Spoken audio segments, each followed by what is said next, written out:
Hello, my name is Connor Mink, and this is the Minkblot Filmcast, the Director Series. So, what we're doing right now, and what we did last week, and we are going to continue to do into the future, we are going to watch a movie that is directed by a certain director. Right now, we're watching Coen Brothers movies, and we're just going to keep going until I see every movie that's ever been made.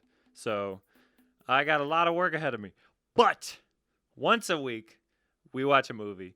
This week's movie is Raising Arizona. I left you with a cliffhanger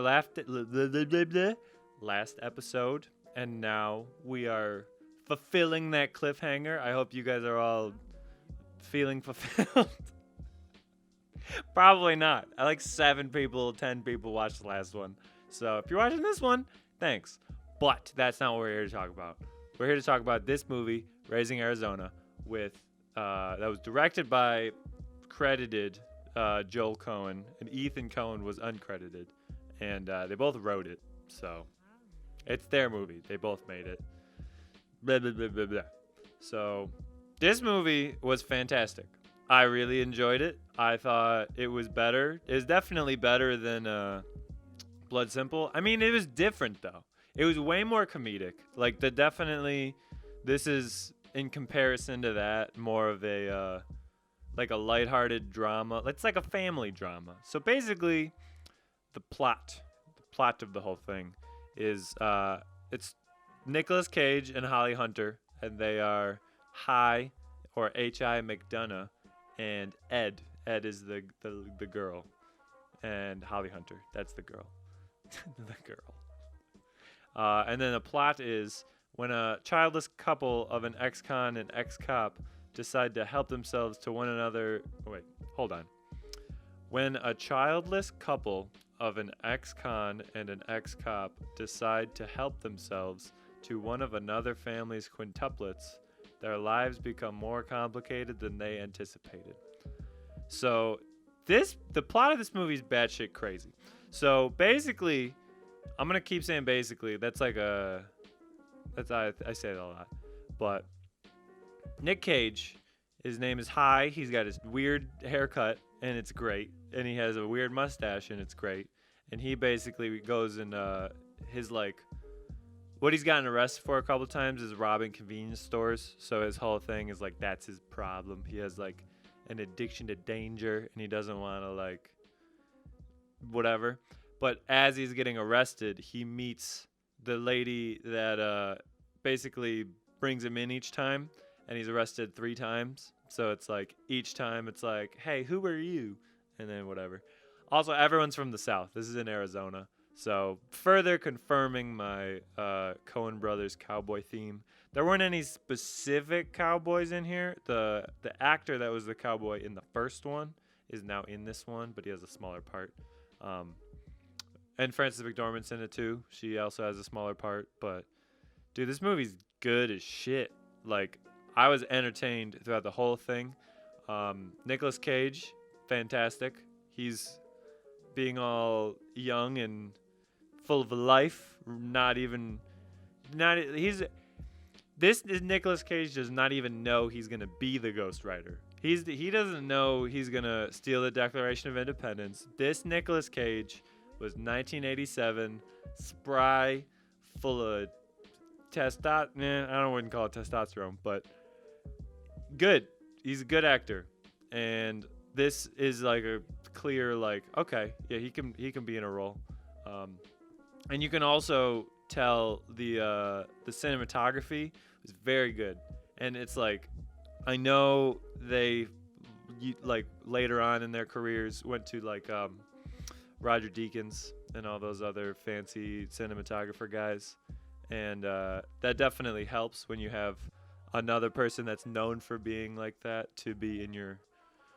basically contributing to what people give you credit for, because the writer and the director, I would say, is like the root of the film, and then everyone else kind of is the branches and the leaves and everything. Because you can't have a nice looking tree that's just a root, because that looks like that's a beet. That's just like rutabaga. I don't know.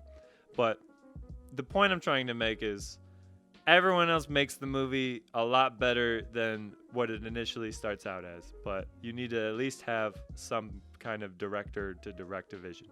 And I think that's, at least for these first two movies and the other like Coen Brothers movies I have in my mind and repertoire. I was going to say repertoire, but mind works. It's good. It's like it's actually storytelling. And also what I really liked about this one is there was the narrator was High, or Nicolas Cage. He basically is narrating the whole movie after the fact.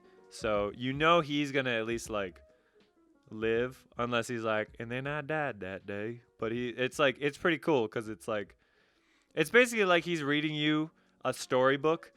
I didn't even pick this up. Okay, so the whole point of the movie is Nicolas Cage and Holly Hunter want to have a kid because they can't have a kid because she's infertile or whatever. And then, so they steal this baby from a family that they saw on the news that had quintuplets. So they obviously, and because going from convenience stores to baby robbing, it's 1-to-1.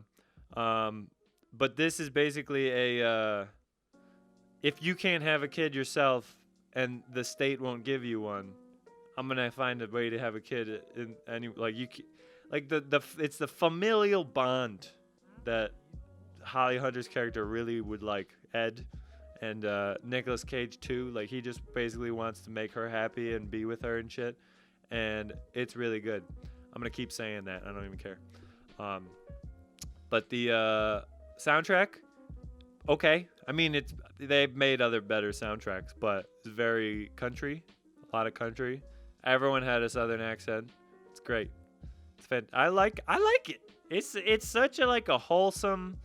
There's a piece of shit characters. All right, I'll go through the characters. That might give me a little thing to go off of. We're around in 7.5 minutes, so we'll get a little bit. I'll just run the gamut, as it were. Nicolas Cage, H.I. McDonough, obviously. Holly Hunter as Ed, yeah.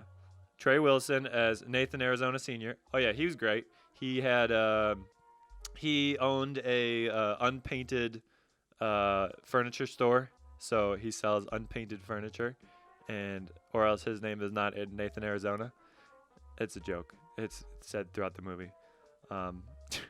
John Goodman. Oh, I didn't even talk about John Goodman.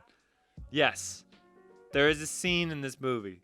There are two scenes in this movie where it is legitimately maybe 2 to 3 minutes of John Goodman screaming, in the best way possible.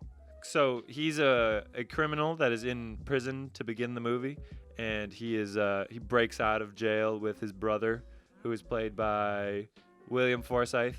William Forsythe plays his brother. And wow, they're old looking now. Everyone looks old now in this. Everyone was so youthful and they so glowing.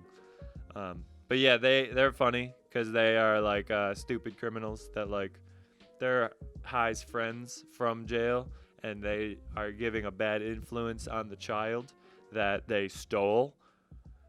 It's a lot of morality. That's the thing with each character. They have their own set of moralities. Or morality. They have their own morality.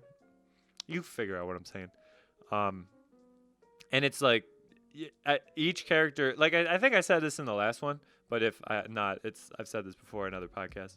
But it's when you have a clearly defined character, when each of your characters are defined in your story, that's when you have you can just pick out a line of dialogue and not even know who said it, but know who said it because of the dialogue. That's the mark of a good writer in a way. But I'll just keep going. Sam McMurray as Glenn.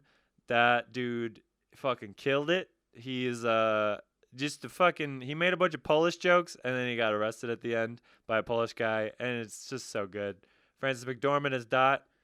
She was annoying. I mean, they were both annoying. Glenn and Dot are married, and they're what's her face's friends? Ed's friends. So, and then they're the nice folk, and he basically got him a job. Glenn got High a job, and whatever. But last thing I'll say, Randall Tex Cobb as Leonard Smalls.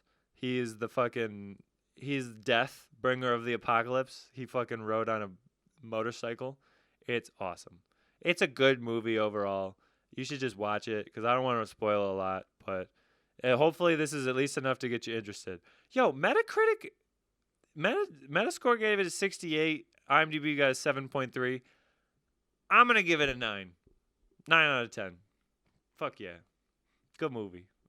I chuckled a lot through it. And it's there's a lot of explosions, pyrotechnics, many of those. Oh, I should mention car chases. There's there's police that just shoot randomly like it's the South, and I was like, why are they shooting at other people and at houses? Because it's the South. I mean, I don't be offended if you're from the South. I say that with affection because that's kind of crazy, but also like that's an environment. But yeah, that's about it. I'll let you watch the movie. 9 out of 10. That's my shit. I'll see you next time. Oh yeah, I think it's another Coen Brothers movie. Yeah, another cliffhanger. Another one to keep you tuning in. So, peace.